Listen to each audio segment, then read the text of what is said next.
corridor of rock narrows until it feels like a throat. Harbor Team Echo kneels on pale gravel, rifles resting uselessly, palms open to the air.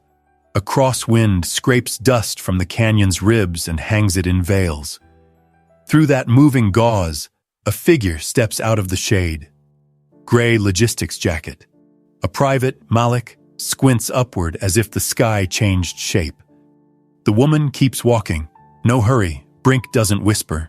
He lifts 2 fingers. Hold. She looks like paperwork, not rescue. Yet there's something about the way her shoulders accept the wind. Something in the measured length of each step, like she's counting heartbeats. Something in how she never looks at the men on their knees, only at the angles of rock and the fine hair on her forearm lifting with the gusts. You weren't sent to fight, the narrator says, low and certain. You came to end it. Who walks into fire to shut it off? If quiet heroes matter to you, subscribe and tell us the city you're watching from. Back at FOB Laramie, a folding table waits under a stuttering fan. Red wax arrows skitter, dragged by the fan's stutter. A coffee ring eclipses grid lines. Drones keep bouncing, Vale says. Wind shear, answers the duty officer, as if the word is a diagnosis that requires no treatment. A folder of emergency requests, stamped pending, lands again. Tessa thanks him. Paperwork, someone mutters behind her. Not clearance. She doesn't turn. Instead, she presses her thumb against the lid of a scuffed brass compass until she feels the dent shaped like a hook. In her pocket, a nylon field tag creased from weather and pockets and years, the stamp faded to near ghost. Rowan is verified. No one in this room needs to see it. She leans over the topo. Arrows in red wax show where wind stacks and tumbles. The canyon they call the throat runs like a chiseled groove toward the mountains, narrowing until air speeds up the way water does at a culvert. Maps lie, she says quietly. Wind doesn't. The duty officer looks at her like she brought poetry to a sandstorm. Convoy leaves in 5, he says. If you're riding, ride. Engines cough awake outside the plywood walls. On the way to the trucks, Brink intercepts with a frown that's more math than anger. Your logistics, he says. We don't have room for a tourist. I'm a seat on a flatbed, Tessa answers. Cheapest ticket on base. He wants to argue, then doesn't. Your call, he says. The convoy rattles toward the throat, with a noise like a pocket full of bolts. Echo moves ahead on foot, swallowed by the narrows. Radio quality goes bad like a tooth. Vale tilts his head and hears only the ghost of Mednet. I'm losing Mednet, he says, not because anyone can fix it, but because saying it out loud makes it real. Warning shots snap from somewhere high. They are not invitations to talk. Brink lifts his hand, low and flat, and Echo lowers their rifles. The canyon accepts the change in posture with a silence that might be mercy. Tessa stands at the mouth of the corridor and studies the ridge. A thin ribbon of dust peels from one ledge and trails east, quick, then falls. That's a path. Not on the charted route. A goat path if you're kind, a bad idea if you aren't. She checks the compass and the wind. Patterns live there if you let them. Don't, Brink says as she unclips her med pouch and hands it to Vale. Don't get killed. I won't, she answers. 2 words, nothing extra. She smiles once, not to be brave, to be kind. Malik watches, heartbeat in his mouth. Something moves high on the stone. Maybe a person, maybe the canyon thinking out loud. Tessa steps out of the main lane and into shadow. The air there's colder by a degree that feels like law. Left, right, left. Static cracks, resolves into fragments. 3, 7, then dies again. She looks up at a niche in the rock where glass might hide. The sun lays a bar of light against it, too clean, too straight.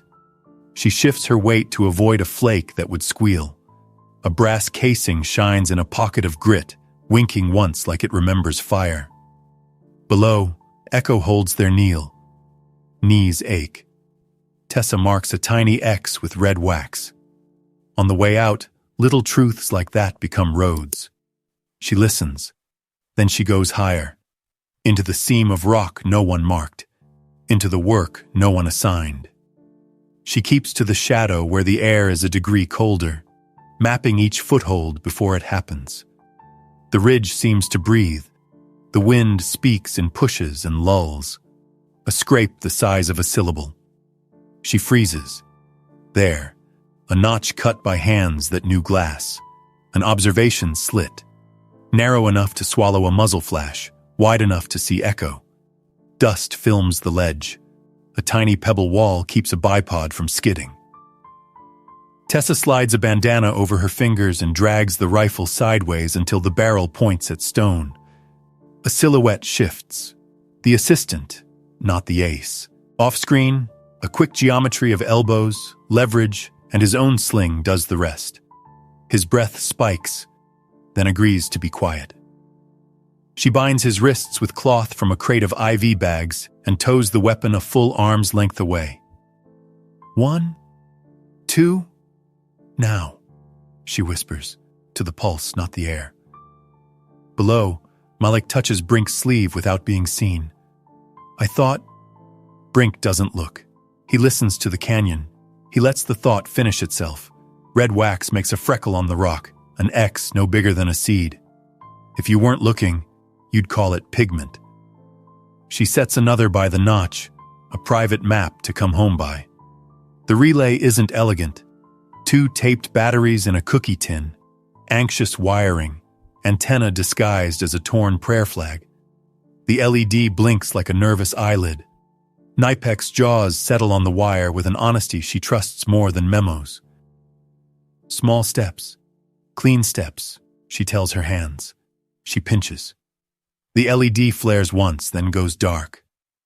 The air changes, like a door closing 2 rooms away. Vale hears it first. A single syllable on the medical net that has been dead all morning. 10. A person surfacing for breath. Everyone goes still to make room for the fragment. Relay's blind, Tessa says, not into a mic, into courage and timing. Drop 1 word in caps. Hope, nerves, or respect. She doesn't celebrate. Breadcrumb 1, a micro-chem light in a stone seam, faint unless life taught you not to blink. Down in the corridor, Santos lifts his chin a centimeter. Green, he mouths. Brink shifts his men a meter left, as if the canyon requested it. A slot opens in the ridge, the chimney. 2 rocks arguing leave a vertical seam the width of a backpack. She tests the first hold with knuckles. Mistakes are cheaper that way, and slides in. Knees scrape, lichen powders like old chalk. The mountain's weight bears down. Her smaller weight insists it belongs. A scope gleams a needle of light. She angles out of its cone so the beam that would have pinned her slides past. The next sound is not a gun. It's the absence of one. Heat turned to sleep. Stay quiet. Make quiet. To the stone. To herself. Something breathes on the mednet. Not language. A body's error message. Someone still here? Altitude dries the throat until swallowing is a decision. 3 slow breaths, letting them walk the sharpness from the edges. Memory offers files and signatures. She refuses. Hold on, Lieutenant, she says toward the sound. She doesn't know his name yet. People become names again when you get them out. Downslope, Malik thinks of stormlights and aligns to the same logic. Echo shifts another meter. She tunes the handset to a crawl, a squelch so low it's practically a prayer. The canyon multiplies every noise. She lets the hiss become a map. There is a groove where wind drops out, a trough her ears skate into. That is where the wounded are, or where the dead pretend to sleep. Cairn stones rise from a sloughing slope like knuckles, 3, then 2, then 1 beyond a false trail. Someone local built these for the oldest reason. This way will keep you. She trusts the stranger who stacked rock more than the officer who stamped pending. She steps where the cairn points. Just obedience. A glint. A monofilament no thicker than hair, loud as a bell when touched by steel. She halts mid-step and sees the trip line the way you hear a word you've read for years but never spoken. She lowers until her breath warms the wire and holds it between two fingers like a friend's sleeve on ice. The pliers are already in her hand. She clamps the line. The tiny ting she feared doesn't happen. Silence thins and holds. Half step back. One breath. Finish the cut. The free end doesn't spring. Whoever set this trap didn't plan for a person as patient as her. The air smells of metal and sage. Heat folds in. Wind changes its mind. She tastes dust that could be from yesterday or 50 years ago. Ahead, a darker pocket in the ridge holds air that hasn't seen sun all day. Old iron cooled by night water. She listens. The sound again. Closer. Human. Small steps, she tells herself. Clean steps. And then softer to whoever can hear. I'm coming. The breath is closer now. Caught under old iron and stone. She angles toward it and finds him where the ridge folds into its own shadow.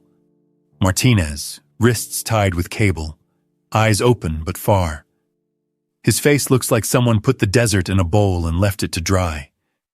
He tries to sit up and can't. Easy, she says, voice barely the size of his name. She is not certain he remembers what names are. She slices the cable with the tip of her pliers and eases his hands forward. Blood returns in a prickling wave. He flinches like a cord retuning. Talk to me, she says. My teeth, he answers, and then looks ashamed of that being the thing he chose. Pain is odd like that. It chooses for you. She doesn't ask permission. She slides the nylon field tag onto his wrist and cinches it with a practiced tug. The stamp has faded so much the letters read like a rumor. Rowan. Verified. He stares at it as if she gave him an address where fear can't forward his mail.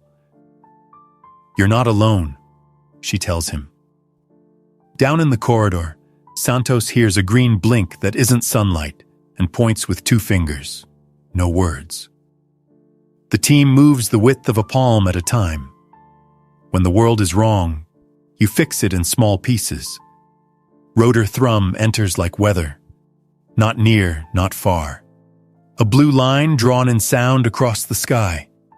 It lifts dust in thin curtains that hang and then fall.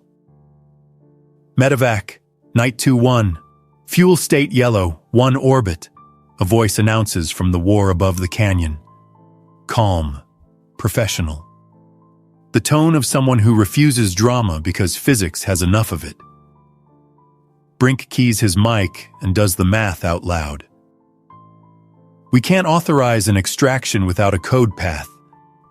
Vale, hands hovering over a kit that can do everything except change a rule. Looks like a man trying to pray with his gloves still on. Tessa squeezes Martinez's shoulder once, human, not clinical, and turns toward the darker pocket in the ridge where breath went to hide. The wounded don't always pick smart places. They pick close places. They pick stop the pain now places. The pocket is a crooked alcove with a lip for the wind to worry. She lowers into it, shoulder first, and finds the second body by sound rather than sight. The hitch in the inhale, the hiss when air touches the blood's new edge. Lieutenant Chen, pale as a page, blinks up at her as if surfacing from a winter lake. Almost clear, she says. I'm going to move what hurts. A snare, thin metal bent to a clever angle, has turned his world into a trap a careful person would respect. She unmakes it properly. Pliers on wire, pause, then cut when the dust settles. She packs gauze where it learns the shape of his wound without argument. She keeps the pressure steady. Tourniquet if it rises, she whispers. Not now. Chen's lips try for a smile and decide against it halfway. That too is a kind of wisdom. The radio at her shoulder is tuned low enough to barely exist. She brings it to her mouth and chooses a phrase that isn't a name or a plea or a story. It's a bureaucratic skeleton key, a string of numbers that mean nothing beautiful and everything necessary. 4 syllables that transfer risk like a deed. She speaks them once. Silence accepts the gift. Then the med net widens. Static becomes language. Night 2-1's voice straightens one notch and sounds like a person stepping into a uniform where the shoulders finally fit. Authenticate received, he says. Echo hears oxygen return to the room. Below, an enemy cell wakes in the wrong direction and rakes the rocks they swear held a threat a moment ago. The canyon answers with dust and echoes the way a teacher repeats a lesson until the dumbest of us understand. Tessa closes her eyes to feel what the wind feels like against her eyelids. It messages the skin cold from one side, and then, almost immediately, from the other. Cross gust. She fishes a cold smoke canister from her pouch, thumbs the cap like a coin, waits one slow beat for the wind to agree to be useful, and then lets the cylinder kiss the stone and roll. Let them chase smoke, she says, small and satisfied. A gray veil pushes downhill, convincing bullets to argue with their own impatience. Echo edges forward under the cover like swimmers under a pier. Malik moves on too, trusting the quiet.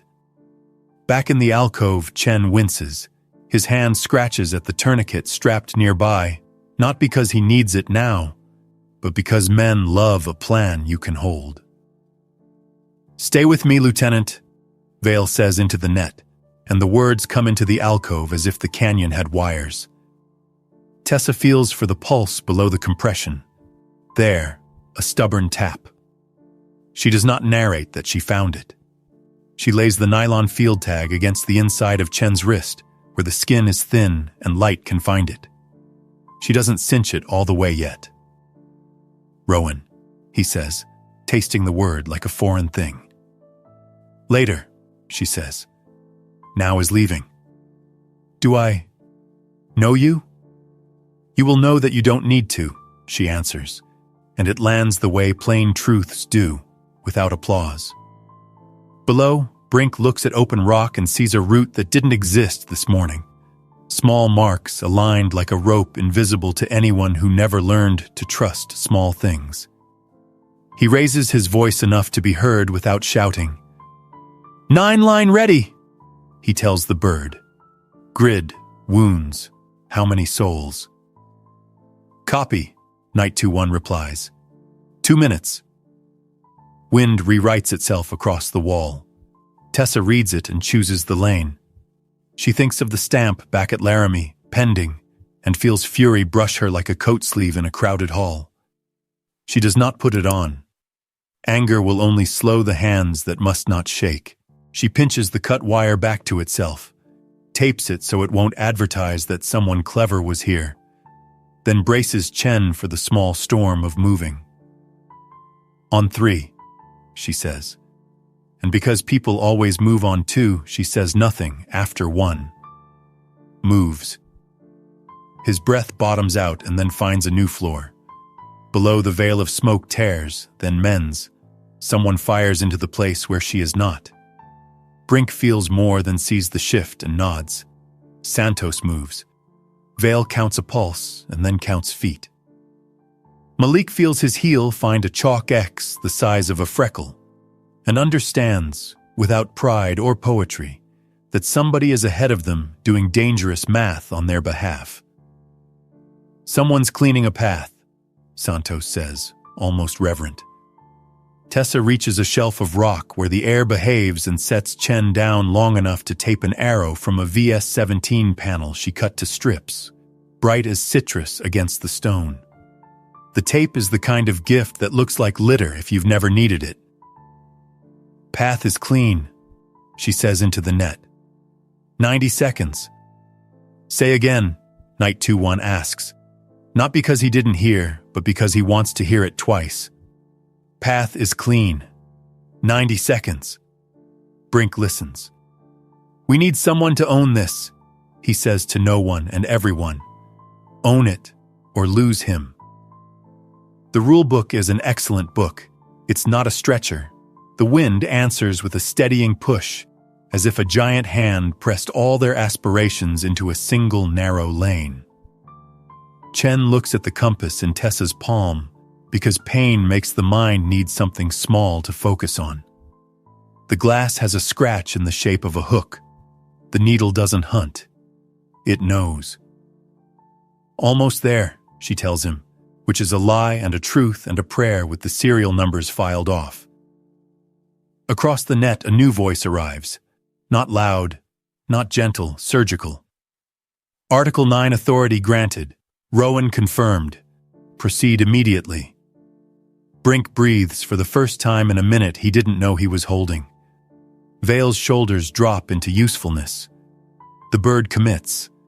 The valley lifts its dust and lets go. Tessa steps backward, away from the noise she made possible, and lets the wind erase her shape. Knight 2-1 drops into the valley like a decision that won't be delayed. Rotor wash snatches the dust and teaches it new ways to move. The IR strobe on the arrow flashes an invisible lighthouse for eyes wearing night, though the day still burns the stones. Strips of VS-17 panel, citrus bright, pin the safe lane to the world, so there's no arguing about it. "Knight 2-1 on final," the pilot says, voice steady as a level line. "Copy," Brink answers. 9 lines sent. 2 litter, 1 urgent. Tessa doesn't climb toward the sound she bought. She tapes the snare closed. Chen's breath hiccups and then improves, a child learning a new rhythm. "Path is clean," she says into the net. 90 seconds. "Path is clean," Knight 2-1 repeats, as if taste testing the phrase and finding it nourishing. Santos and Brink get under Chen, lift on habit more than strength. Vale clears the rote with his shoulders, his kit thumping like a second heartbeat. Malik leads on the breadcrumbs. Chemlight, chalk X, the citrus arrow bright enough to shame the sun. On the ramp, the crew chief's glove becomes gravity. Straps find metal. "Stay with me, Lieutenant," Vale says, head near Chen's ear. Tessa takes one step back, then another, as if distance is a rope she must pull to help the lift. Her work is to give strangers better odds and then become a stranger again. Malik can't stand it.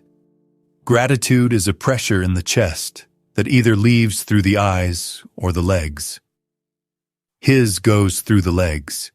He scrambles toward the ledge where wind behaves, toward the place the voice seemed to come from, toward the human outline that turned physics into mercy.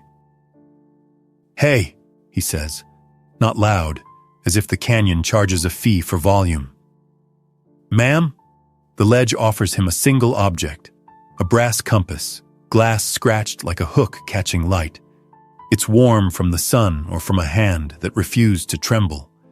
He holds it by the edges, out of respect. "She was right here," he says to the air that's learning to be ordinary again.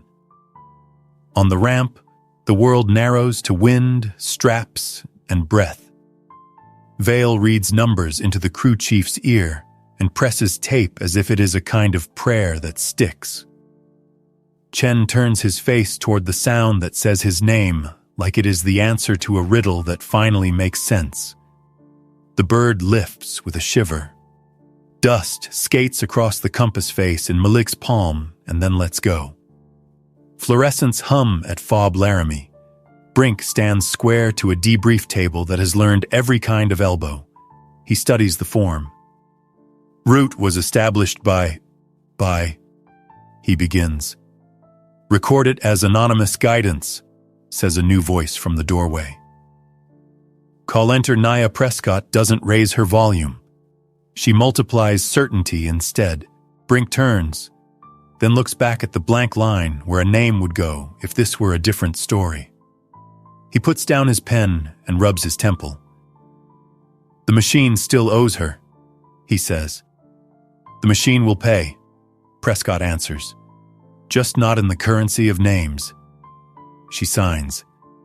Risk falls in line. A runner arrives, winded.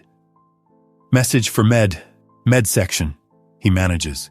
Vale takes the slip and reads it twice because the first time didn't feel real enough. A coordinate set, precise as a razor. One sentence beneath it, printed cleanly, without punctuation. Finish your part. He looks between Brink and Prescott, then at the paper. What part? Malik asks, because 19-year-olds are allergic to vagueness. The part that's ours, Vale says. Paperwork, transfer, follow-through. He empties his pocket onto the table. Gauze wrapper, a blunt marker, a nylon field tag he could have sworn he didn't put there.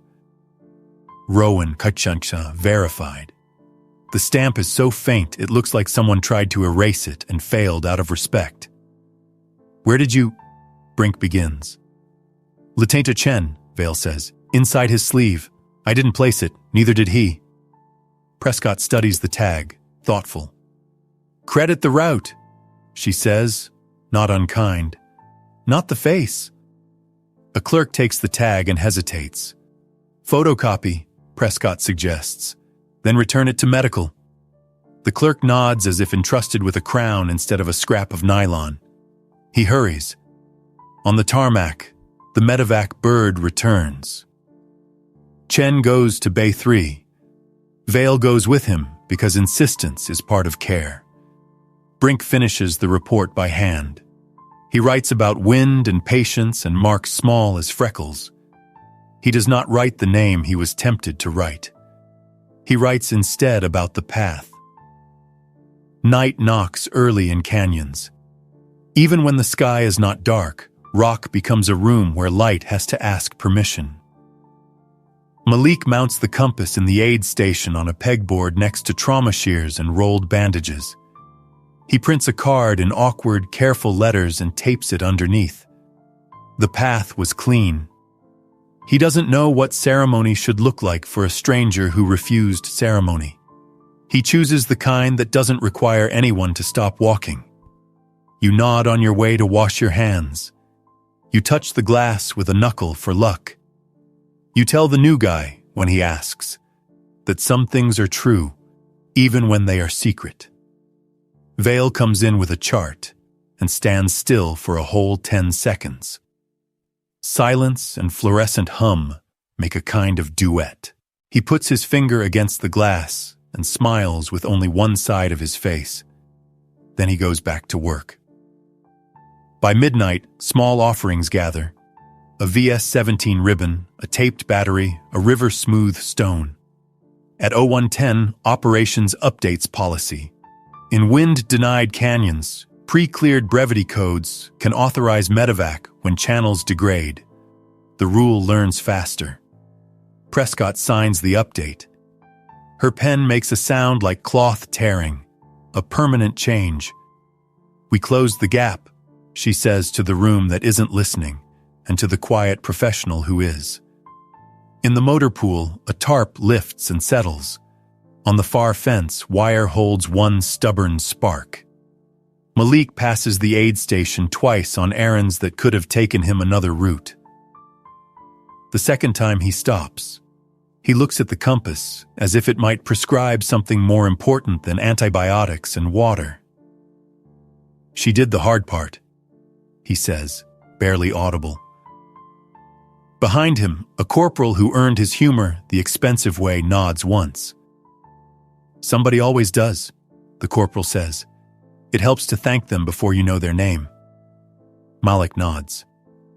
Across the wire, the throat becomes itself again. Stone and air instead of story and risk. The citrus arrow fades to a sunburned ghost. In a seam where two rocks negotiate who is taller, a footprint becomes an oval of dust, and then an idea. If this story is finding you now, it's probably because you know someone who makes a path and doesn't ask to be seen walking it. Drop their initials in the comments, if it's safe, or write one word that fits. Thanks. At the debrief table, the tag returns from the copier. Brink files the original. Vale slides the copy under the compass. Prescott closes her laptop and watches her own reflection, ask if this will hold the next time. It will hold better. Nothing holds always. Outside, the night finally arrives, not as darkness, but as an agreement. Some work is for daylight, some is for hands that find their way by touch. Morning bends around the base. Ordinary returns like weather, pressing small things back into place. In the aid station, the compass becomes a landmark. Boots pause, a knuckle taps glass. A VS-17 ribbon appears. No one explains.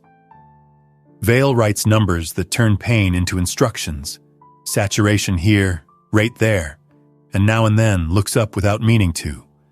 The way a person glances at a clock, they already know the time on.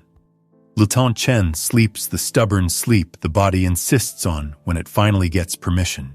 Martinez asks if anyone saw the woman in gray. They didn't. Not. He holds up his wrist so they can see the nylon tag. "Verified," he says, and blinks as if laughter is trying to happen and can't yet find the muscles. Brink closes the file with a palm that has made more lead decisions than ink ones. He keeps his pen inside the folder because pens escape when you're not looking and write things you can't take back. He steps into sunlight that has absolutely no sense of the day's moral weight and becomes a man walking across gravel toward a coffee he won't like. Calder and Prescott stands with an Ops NCO beside the radio stack, head bent to a list that gives authority new ways to travel. She signs it once more, a small act of violence against latency. "Make sure the line's live," she says. "Make sure it stays." "Yes, ma'am." There are stories the machine tells itself to feel proud. There are stories it leaves alone to avoid breaking them. Wisdom is knowing which is which. By noon, the heat has opinions, and rumors do too. The compass gathers myths. Most people look. Malik takes a mop to Bay 3 because scrub water is an honest chore. As he backs into the corridor with the bucket, he almost steps on Vale, who is reading an email out loud because some messages need to be heard to be believed. In wind-denied canyons, encrypted brevity codes pre-cleared at battalion may authorize medevac when standard channels degrade. He stops. He smiles with that one-sided economy again. Look at that. The rule learned something. Does it say who taught it? Malik asks. It says the path was clean, Vale answers, and sets the phone down as if it requires rest. He checks Chen's pupils, adjusts a drip, and he records updates. Slow, exact. Tolerating fluids. Pain controllable. Outside, the scrapyard dog decides to let a butterfly pass his head twice before remembering to snap. It's hard to maintain a reputation on slow days. At dusk, a chaplain walks the fence, hands behind his back, counting polls because some prayers are better when they are math. He does not stop at the aid station door. He slows there, which is the same thing said politely.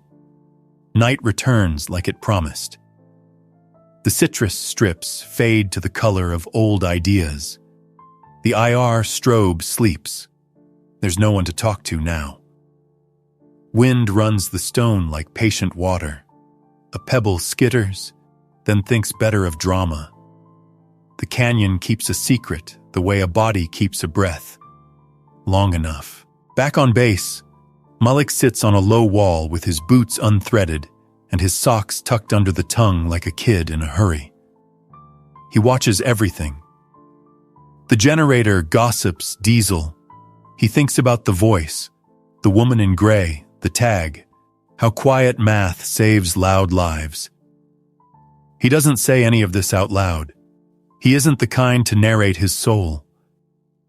He laces his boots and stands up more carefully than he sat down.